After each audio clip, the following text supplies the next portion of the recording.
Bismillahirrahmanirrahim.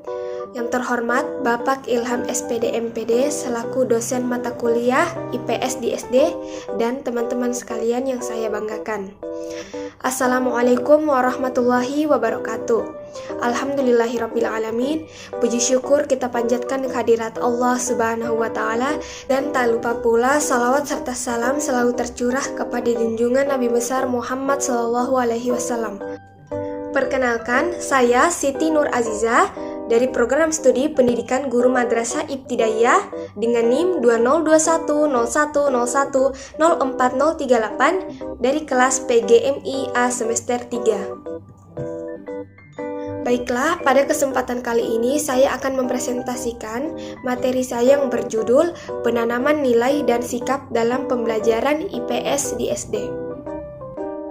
Pada pembahasan pertama, kita akan membahas mengenai pentingnya nilai dan sikap dalam pengajaran IPS.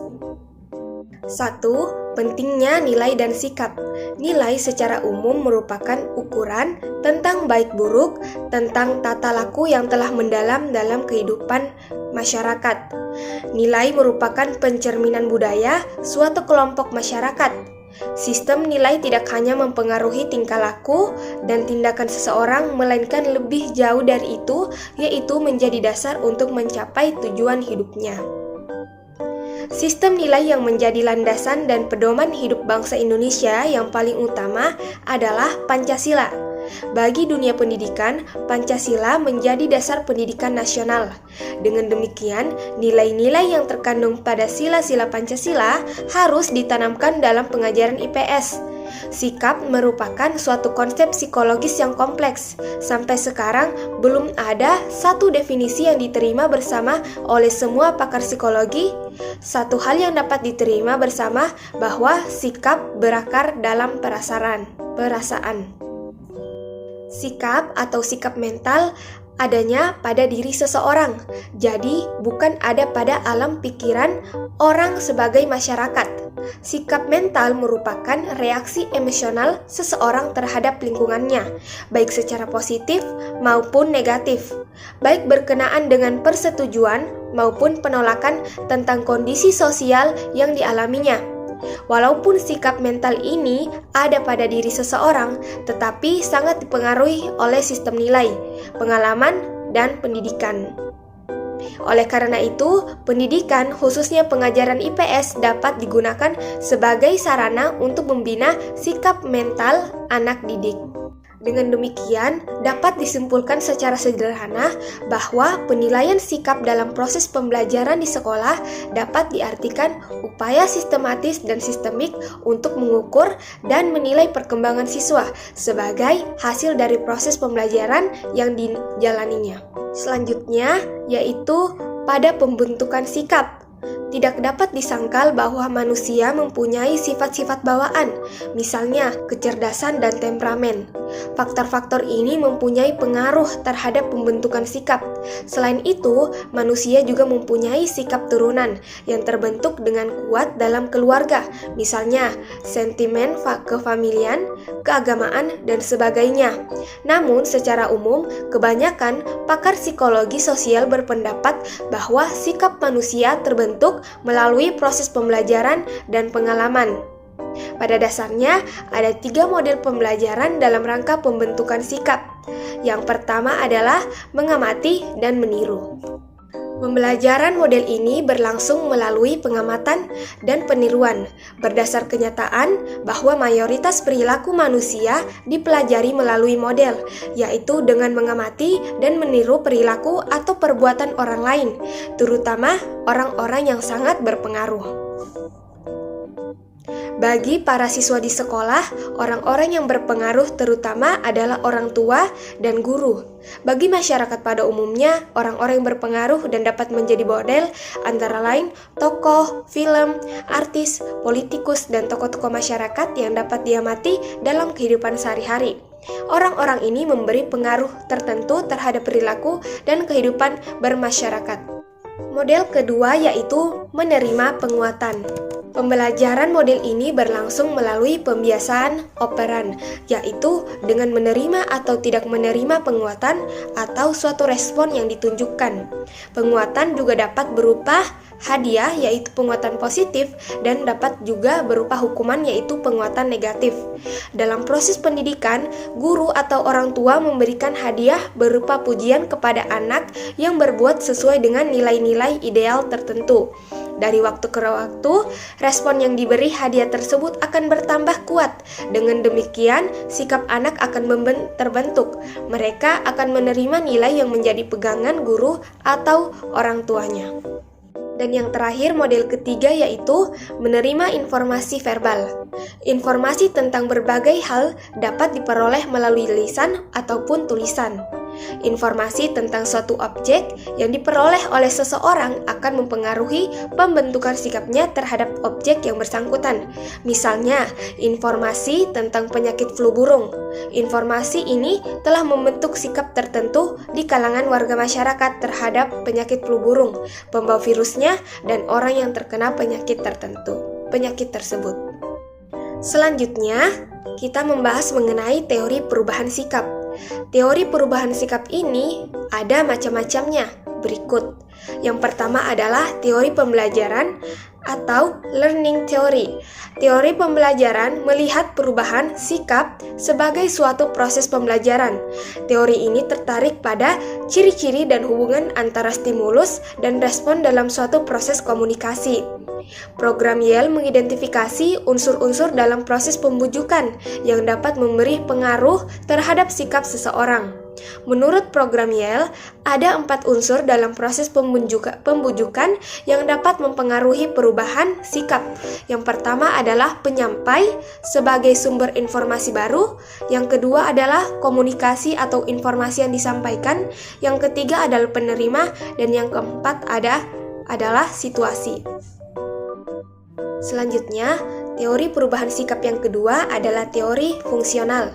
Teori fungsional mengasumsikan bahwa manusia mempertahankan sikap yang sesuai dengan kebutuhan dirinya. Perubahan sikap terjadi dalam rangka mendukung suatu maksud atau tujuan yang ingin dicapainya. Berdasarkan teori ini, sikap merupakan alat untuk mencapai tujuan. Oleh karena itu, untuk merubah sikap seseorang, terlebih dahulu harus dipelajari dan diketahui kebutuhan khusus atau tujuan khusus yang ingin dicapai. Menurut teori fungsional, perubahan sikap terjadi untuk menyesuaikan dengan kebutuhan individu. Ada beberapa fungsi sikap dalam rangka memenuhi berbagai kebutuhan hidup, antara lain yang pertama, sebagai alat atau instrumental. Akan memperoleh hadiah yang sebesar-besarnya untuk mendukung sikap positif dan hukuman yang sekecil-kecilnya untuk mendukung sikap negatif. Yang kedua adalah sebagai pertahanan diri atau ego defensif. Perubahan sikap didasarkan pada keinginan seseorang untuk melindungi atau mempertahankan dirinya. Yang ketiga, sebagai pernyataan nilai atau value ekspresif. Perubahan sikap didasarkan pada keinginan seseorang untuk menyatakan sikap yang selaras dengan nilai-nilai utama bagi dirinya. Yang terakhir adalah sebagai pengetahuan atau knowledge, di mana perubahan sikap didasarkan pada keperluan seseorang untuk mendapatkan informasi dan menyusunnya dengan cara yang dapat memberi makna bagi dirinya, dalam rangka penyesuaian diri dan memberikan sumbangan untuk kebaikan lingkungan hidupnya. Kemudian, teori perubahan sikap yang ketiga adalah teori pertimbangan sosial atau social judgment theory. Menurut teori ini, perubahan sikap merupakan suatu penafsiran kembali atau pendefinisian kembali terhadap suatu objek. Sikap adalah sebagai suatu daerah posisi dalam suatu skala yang mencakup ruang gerak penerimaan atau latitude of acceptance. Yang kedua adalah ruang gerak tidak pasti atau latitude of non-commitment.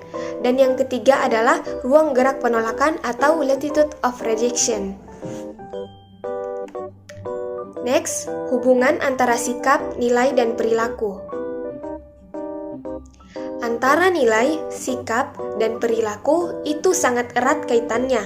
Nilai merupakan kepercayaan normatif yang ikut menentukan apa yang disukai dan apa yang tidak disukai oleh seseorang, sehingga terbentuk sikapnya terhadap sesuatu objek. Selanjutnya, sikap akan mempengaruhi perilaku dan perbuatan seseorang. Namun demikian, seperti dijelaskan di atas bahwa konsistensi hubungannya antara sikap dan perilaku tersebut terjadi jika terpenuhi syarat-syarat tertentu.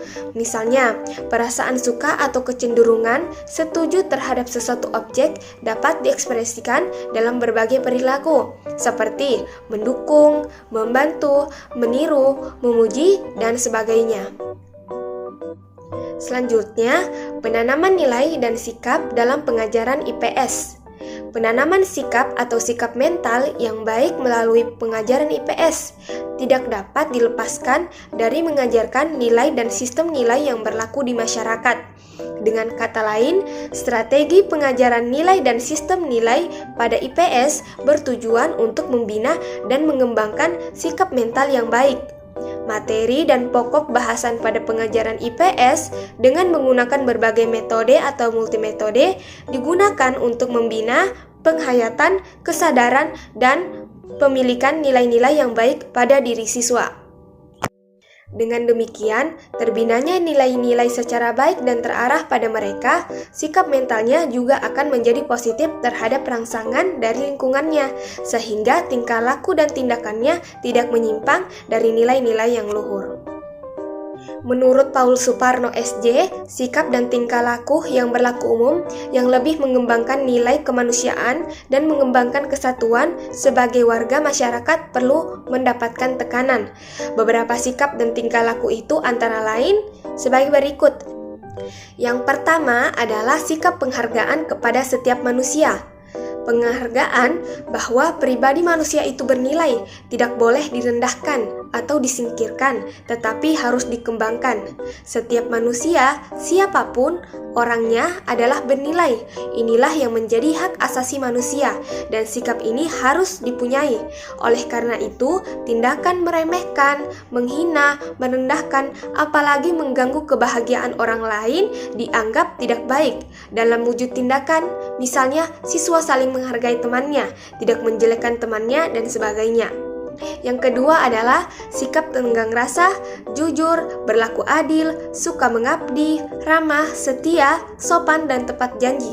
Sikap ini jelas membantu orang lain dalam berhubungan dengan orang lain dan hidup bersama orang lain. Yang ketiga adalah sikap demokratis dan menghargai gagasan orang lain serta mau hidup bersama orang lain yang berbeda. Sikap ini jelas sangat membantu kita menjadi manusia karena memanusiakan manusia lain. Bagi negara Indonesia yang sedang mencari bentuk demokrasi, sikap ini sangat diperlukan. Apalagi sikap rela hidup bersama meskipun lain gagasan, lain ideologi perlu ditekankan. Kita rela hidup bersama dalam perbedaan karena perbedaan adalah keadaan asasi kita. Yang keempat adalah kebebasan dan tanggung jawab. Sikap manusia sebagai pribadi ialah mempunyai kebebasan untuk mengungkapkan dirinya dan bertanggung jawab terhadap ungkapannya. Sikap ini berlaku baik terhadap dirinya sendiri, terhadap orang lain, maupun terhadap alam dan Tuhan. Sikap ini jelas diwujudkan dalam kebebasan mimbar, kebebasan berbicara, kebebasan untuk mengungkapkan gagasan dan tanggung jawab. Siswa diajak bertanggung jawab terhadap tindakannya dan tidak lari dari tanggung jawab. Yang kelima adalah penghargaan terhadap alam. Alam diciptakan untuk dimanfaatkan oleh manusia agar dapat hidup bahagia. Berkenaan dengan hal tersebut, penggunaan alam hanya untuk dirinya sendiri tidak dibenarkan, termasuk juga pengrusakan alam yang hanya dapat memberikan kehidupan kepada segelintir orang juga tidak benar. Keserakahan dalam penggunaan alam adalah kesalahan. Yang keenam adalah penghormatan kepada Sang Pencipta. Sebagai makhluk, kita menghormati Sang Pencipta. Kita melalui penghayatan iman siswa. Yang keenam adalah penghormatan kepada Sang Pencipta. Sebagai makhluk, kita menghormati Sang Pencipta. Kita melalui penghayatan iman, siswa diajak untuk menghormati dan memuji Sang Pencipta, dan pujian itu dapat diwujudkan dalam sikap berbaik kepada semua makhluk ciptaan, termasuk pada diri sendiri. Dan yang terakhir adalah beberapa sikap pengembangan sebagai pribadi manusia seperti disiplin, bijaksana, cermat, mandiri, percaya diri, semuanya lebih menunjang penyempurnaan diri pribadi. Meskipun hal-hal itu tidak langsung berkaitan dengan orang lain, tetapi membantu dalam kerjasama dengan orang lain.